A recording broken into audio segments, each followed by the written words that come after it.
Hello, everyone.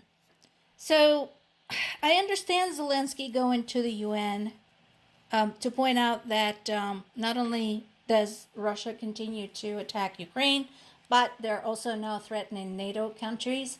However, this is more of a formality because ever since going as far as annexation of Crimea, UN has been useless. As long as Russia is the member of the UN, and more importantly, the member of the UN Security Council, nothing will happen to them. UN will not take any useful action. And then there is this. So Putin supposedly offering US a temporary nuclear deal, but notice the term. He considers himself not obligated to abide by whatever terms of the deal they establish if there are any threats. Folks, in Putin speak, any means any.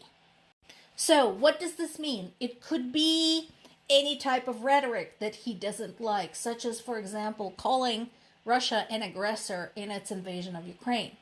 It could be expansion of the US and or NATO military-industrial complex.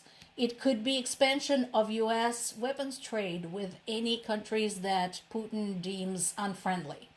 And it could be establishment of new U.S. military bases anywhere in the world, but particularly anywhere close to Russia or Russia's allies. He can decide to say that is a threat. Fuck the deal.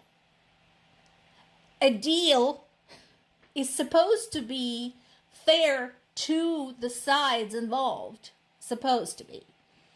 And it's supposed to have terms that are reasonable and can be observed in reasonable fashion by the sides involved. And this is not it. Two big operations carried out by Ukraine's military. One is the first of its kind, hitting two Russian amphibious aircraft in Crimea. This is B-12 Chaika amphibious aircraft. And here's the thing, folks. So once you set the precedent and you figure out how to hit something, you can hit it again. Once you have the information, what it takes to destroy an object, you can basically hit replay and do it again. So this is very good news.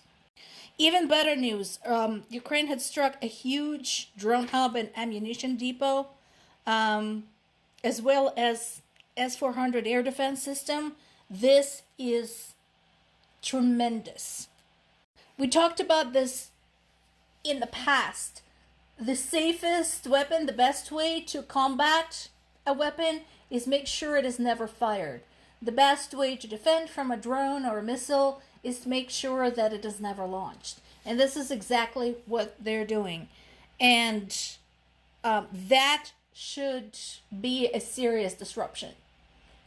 So this is really good news. And again, kudos to Ukrainians for continuing to target military objects only. So military objects and basically areas crucial to Russia's oil industry, which might as well be a military object right now because that is the money that is supporting the war.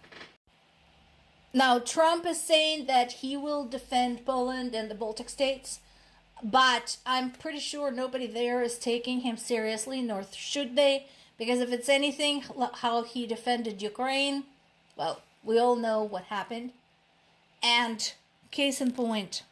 So there have been more horrific strikes against Zaporizhia, Sumy, and Kyiv regions overnight, killing at least 3 people that we know of. So again, a reminder during these attacks, especially since they happen overnight, when people are at home, if a building collapses or if part of the building collapses, people can be trapped under the rubble. And it's some time before it's established for sure whether they're dead or alive. What we know right now that in Zaporizhia, the missiles hit both civilian and industrial infrastructure, starting several fires that destroyed apartment buildings, private homes, and cars. Again, 3 people are confirmed dead at this point, including a 75-year-old woman. All in all, 15 apartment buildings, 10 private homes, and several non-residential buildings were damaged. In addition, there was a big strike, like I said, in Sumy around 4 a.m. More fires, more industrial facilities damaged, and more of the same in Kiev. I am currently waiting to hear back from my parents in Zaporizhia. I don't know if they're alive. So, still waiting to hear back from them. More to come.